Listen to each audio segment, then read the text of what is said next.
Have you ever wondered what the numbers of a player who played back in 1942 would look like in the NFL today? Probably not, but we're still going to go over it anyways. Here are some NFL records if numbers throughout NFL history were inflated to the NFL today. If you don't understand how inflated numbers work, I did an article on it and I'll post it into the description below. For this video, I'm going to do the top three of some major single season records throughout NFL history. This is regular season records and not combined with the playoffs or including the playoffs into this. Here is the top three quarterbacks with the highest completion percentage in NFL history if their numbers were inflated. Otto Graham sits at number three. Otto Graham is one of the greatest quarterbacks in NFL history. In 1953, he completed 64.73% of his passes. With inflation, that would be about 87.82% of his passes in the NFL today. Looking at the non-inflated number, 64.7%, that would be in between what Tua Tagovailoa did this year and Aaron Rodgers. And he did this back in 1953. At number two, Sammy Baugh. Sammy Baugh in 1940 had a 62.71% completion percentage. In the NFL now, that would be equivalent to a quarterback passing for 93.79%. No quarterback in 1940 had even 50% or more of their passes completed, and he went and passed for 62.71%. Most people think about Sammy Baugh and they think about his strong arm, but he also was one of the most accurate quarterbacks in NFL history for his time. It's no shock to see a number this high because he was just better than everybody else by that large of a margin. And now, number one, Sammy Baugh is back again, this time 5 years later in 1945.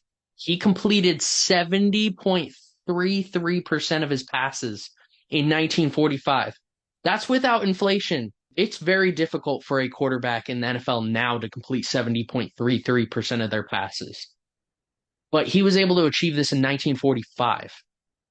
So with inflation, that's about 99.04% of his passes completed. He's completing almost all his passes. To put this in perspective, the next closest person was at 53.9%. That is 16.4% higher completion percentage. Now for the top three most passing yards in a single season. At number three, we have Joe Namath for his 1967 season, where he threw for 4,007 yards. In today's NFL, that would be like a quarterback passing for 5,789.7 yards. In the NFL today, that almost seems achievable. The NFL record is 5,477 by Peyton Manning. That's about 300 more yards than Peyton Manning, and you have an extra game now. So that is very achievable. I see all these numbers as being very achievable in the next few seasons. Any of these numbers could easily be beaten in the next 10, 15, 20 years. At number two, Dan Fouts' 1982 season. The original number was 2,883 passing yards. In the NFL today, that would be about 5,945.1 yards. The one note about this season, this was a strike-shortened season. And trying to average it out, this is what it would look like if Dan Fouts played for 17 games. Obviously, this doesn't account for losing a step. As you'll see in my article, I account for that. I look at that and I note that that could happen. If you want to put an asterisk, you can. I'm not. If Dan Fouts had played 17 games in today's NFL from that 1982 Dan Fouts, 5,945.1 yards, that's about 500 more yards than what Peyton Manning has. I think it just goes to show the pace that Dan Fouts was on in 1982. Dan Fouts had a great year. And finally, number one, Roman Gabriel's 1973 season. The original number was 3,219 yards. In the NFL today, that would be 6,038.6 passing yards. First quarterback to eclipse 6,000 yards. Roman Gabriel is not a name that's heard quite often. But that was a milestone, was what he was able to do, 3,219 yards. And What would be a new milestone in today's NFL? Passing for 6,000 yards. I think a lot of people, when they heard the 17 games, they thought that 6,000 is now, there's a possibility for 6,000 passing yards in today's NFL. And in a couple years, that could happen at any given year. It shows that Roman Gabriel was just passing insane that year. In comparison to the other players, Roman Gabriel had about 669 more passing yards than the next closest person in Jim Plunkett. Now for the top three most passing touchdowns in a single season. Two of these names you'll know, one of them you'll probably not know. Number three, Peyton Manning's 2013 season. The original number was 55 touchdowns. In today's NFL, that would be 51.3.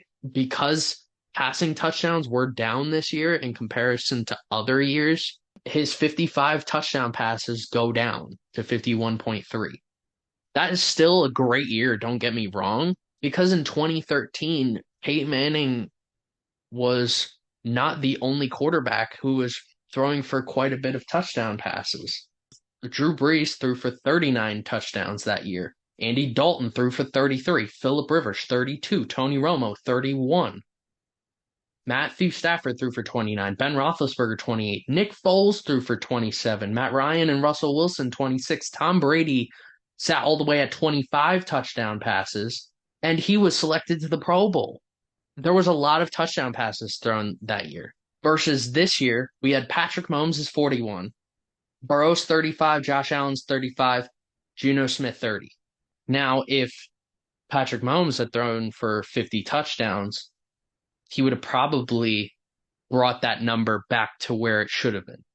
At number two, Tom Brady's 2007 season. The original number was 50 passing touchdowns. This time it's 52.1 touchdowns.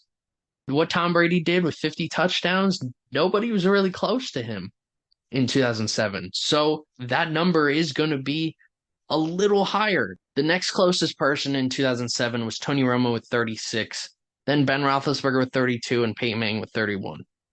Derek Anderson finished in the top five in passing touchdowns. At number one, we have Cecil Isbell's 1942 NFL season. The original number was 24 passing touchdowns, and that would come to 52.1 passing touchdowns. So there is a tie at number one. Tom Brady's 2007 season and Cecil Isbell's 1942 season both have 52.1 passing touchdowns. So you could put Tom Brady ahead of Cecil. You could put Cecil ahead of Tom Brady. It doesn't matter. Both are tied if you inflated both the numbers. Derek Carr also threw for 24 passing touchdowns this year. Dak Prescott threw 23. Jalen Hurts threw 22. Cecil Isbell threw 24 in 1942.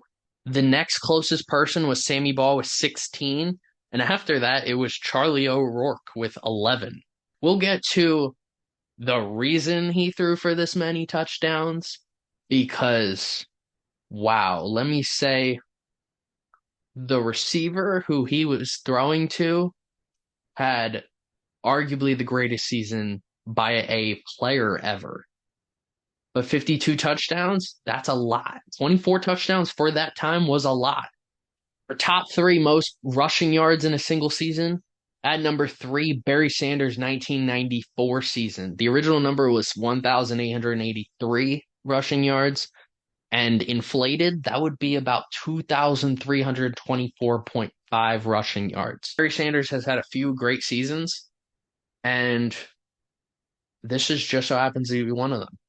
He had 2,324 yards. It's about 200 more than the NFL record. You also have an extra game. So is that unrealistic for Barry Sanders to do by himself? No, it's not. At number two, Adrian Peterson's 2012 season. The original number was 2,097 yards. Inflated, that would be about 2,328.4 yards. It's only about 4 yards more than the last one. And he again falls short of that record. What Adrian Peterson did that year was insane coming off a torn ACL. To have someone so close to today's NFL be able to accomplish this feat just goes to show how great that season really was. At number one, we have Barry Sanders' 1997 season. The original number was 2,053 rushing yards. Inflated, that would be about 2,337.5 rushing yards. That's a little over 200 rushing yards more than the record, the original record. Those seasons, Barry Sanders, Adrian Peterson were just that much better than the next guy. Our top three most rushing touchdowns in a single season. These three are pretty much the exact same to the actual record. Number three, Shaun Alexander's 2005 season. The original number was 27. Inflated, it would be about 30.5 touchdowns. So 30 to 31 touchdowns. That's about 3-4 more. You get an extra game. There's no shock to that number. I mean, that is realistic. If you were to take Shaun Alexander from that year and place him in today's NFL with an extra game, it's not shocking. I mean, as long as you don't have another running back to rotate him in and out, he could have achieved that in today's NFL. At number two, we have Priest Holmes in 2003. The original number was also 27. This time, 30.8. Slightly better than Shaun Alexander's. Originally, both of them were tied. It's just Priest was significantly better than the next guy versus Shaun wasn't as much better than the next guy in the NFL. And at number one, who still remains the rushing touchdown champion, LaDainian Tomlinson's 2006 season. The original number was 28. This time, 32.2 rushing touchdowns. Again, not a huge difference. You get an extra game, and if he's the only running back there, he's probably going to be able to achieve that. Now, the top three most catches in a single season. At number three, we have Jim Benton's 1946 season. The original number was 63. In today's NFL, that would be as if a wide receiver had 217.8 catches. That is over 60 more catches than Michael Thomas's current record. Jim Benton's 63 receptions were a whole 31 more catches than the next closest guy. He over doubled the next guy in catches. No wonder he has 217.8. That is over doubled some of the seasons we've had recently. At number two, we have Don Hudson's 1944 season. The original number was 58 catches. In today's NFL, that is 232.2 catches. That's about 13 to 14 catches per game. That's not unrealistic if you are a generational talent. Don Hudson was a generational talent. I wrote an article explaining why Don Hudson does have a great argument for being the greatest receiver of all time. And these inflated numbers look insane. I mean, Jerry Rice isn't even close to these numbers. Nobody is close to these numbers. And at number one, we also have Don Hudson again with his 1942 season. The original number was 74 catches. Inflated, that would be 272.2 catches in a single season. In a single regular season, 272.2 catches. In a single regular season, 272.2 catches would be about 16 catches a game. When I say Don Hudson was one of the greatest wide receivers in NFL history, he had 74 catches in 1942. He had 74 catches. The next closest guy was with 27 catches. He only played 11 games. That's 6 to 7 catches a game back then with no inflation. Now, in a passing league, we think who knows what he would have done in today's NFL. But inflating these numbers, he would have had 272.2 catches in today's NFL. And now you wonder why Cecil Isbell had so many touchdowns, because, well, we're going to get to that. Because Don Hudson isn't on here just twice. Next is top three most receiving yards in a single season. Jim Benton is third with his 1945 season. The original number was 1,067 receiving yards. That's equivalent to 2,746.9 receiving yards. The only player that was close to Don Hudson in the 40s was Jim Benton. based off of what I'm seeing, Jim Benton should be a Hall of Famer, and I don't think it's frankly that close. Jim Benton had 1,067 yards in 1945. There are some teams who can't get a 1,000-yard receiver in today's NFL, and he did it in 1945 in only 9 games. That is over 100 yards per game. In today's NFL, 2,746.9 yards sounds insane, but when you already have that production, I understand. At number 2, we have Elroy Crazy Legs Hirsch's 1951 season. The original number was 1,495 receiving yards, and in today's NFL, that's about 2,833.3 receiving yards.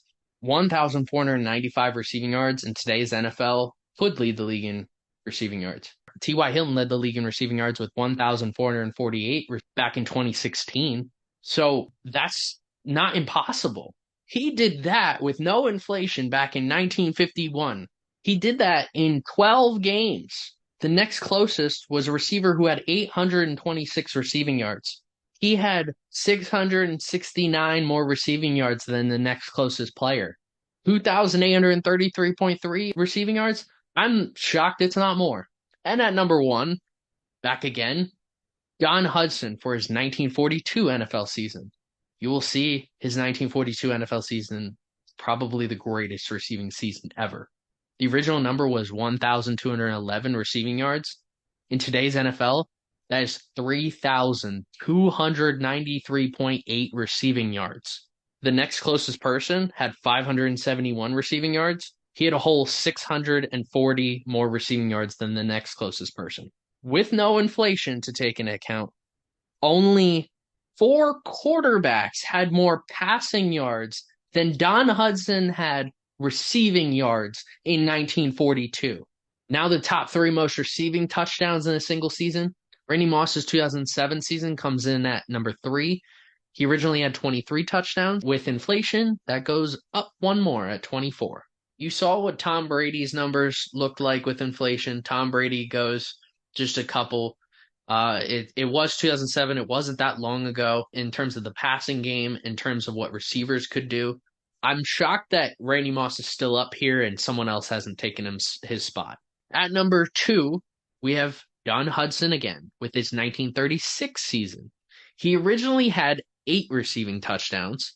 In today's NFL, that would be like a receiver catching 25.2 touchdowns. 8 receiving touchdowns doesn't seem like a lot, but there were only 2 players in the league that year who had 4 or more receiving touchdowns. The other one was Bill Hewitt, who's in the Hall of Fame. And in terms of quarterbacks and their passing touchdowns, only Don Hudson's own quarterback, Arnie Herber, had 8 or more passing touchdowns. In fact, the next closest player in passing touchdowns had 5.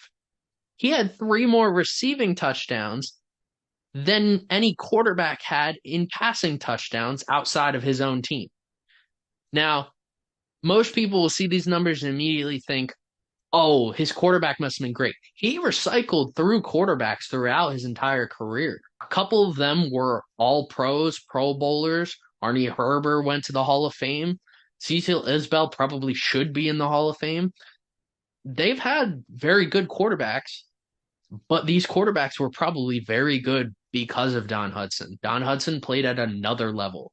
And finally, Don Hudson again with his 1942 season.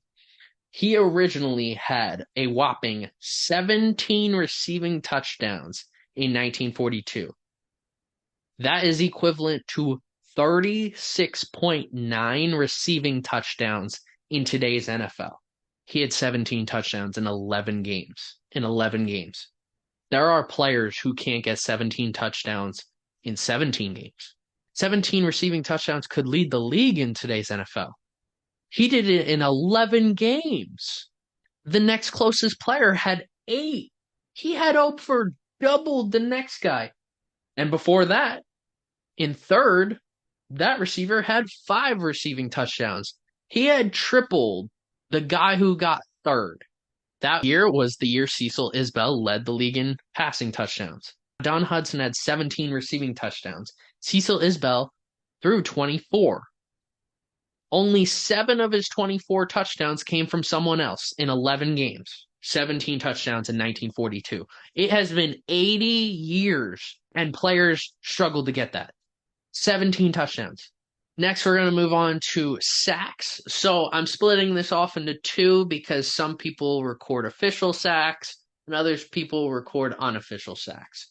We're going to start with unofficial sacks. So there is a tie for second. Jack Gregory of the New York Giants in 1972 had 18.5 unofficial sacks. In today's NFL, that would be about 25.6. You're going to notice sacks don't necessarily change all that much. Sacks aren't necessarily increasing at a certain rate. 25.6 is a great number that clearly breaks the current record. Also tied at 2 is Al Baker's 1977 season. He originally had 23 sacks, and that would be equivalent to also 25.6 sacks. When doing unofficial sacks, Al Baker does have the single season record with 23, but to see him still on this list at 2, that's great to see. Al Baker's 77 season should be appreciated. He had 23 sacks, and having 25.6 when inflated, that's great. At number 1, we have Hall of Famer Deacon Jones's 1968 season. He originally had 22 sacks. That would be equivalent to 26.2 sacks in today's NFL. So about half a sack more than what Al Baker and Jack Gregory got. Deacon Jones is one of the greatest edge rushers. He's one of the greatest pass rushers in NFL history. Deacon Jones coined the phrase the sack. I love to see him on this list, and I love to see with inflation just how great Deacon Jones really was. Now to go to official sacks. This is from 1982 to present. In third, we have Michael Strahan's 2001 season with 22.5 sacks originally. Inflated, that would be about 23.6 sacks in today's NFL. So the active official sack leader comes in at number 3. Notice you will not see TJ Watt on this list. I think it had to do with just playing in an extra game, and Strahan was just that much better than the next couple guys ahead of him. At number 2, we have Jared Allen's 2011 season. He originally had 22. This time he has 24. I had him in fantasy that year in a defensive player fantasy draft. I loved having him that year. It's fun to see that he had such a great season. I feel like that's unappreciated in recent memory. We think about J.J. Watt, DeMarcus Ware, Von Miller, Khalil Mack, Aaron Donald. We think about all these players. We don't really think about just how great Jared Allen was and how great that 2011 season was for him. At number 1, we got DeMarcus Ware's 2008 season. The original number was 20. This time it's 25. He gets a whole 5 sacks more in today's NFL. Having 20 sacks in 2008, like Strahan, that's really good to have. DeMarcus Ware was just on another level. And finally, we have the most interceptions in a single season. Night Train Lane currently holds the NFL record with 14.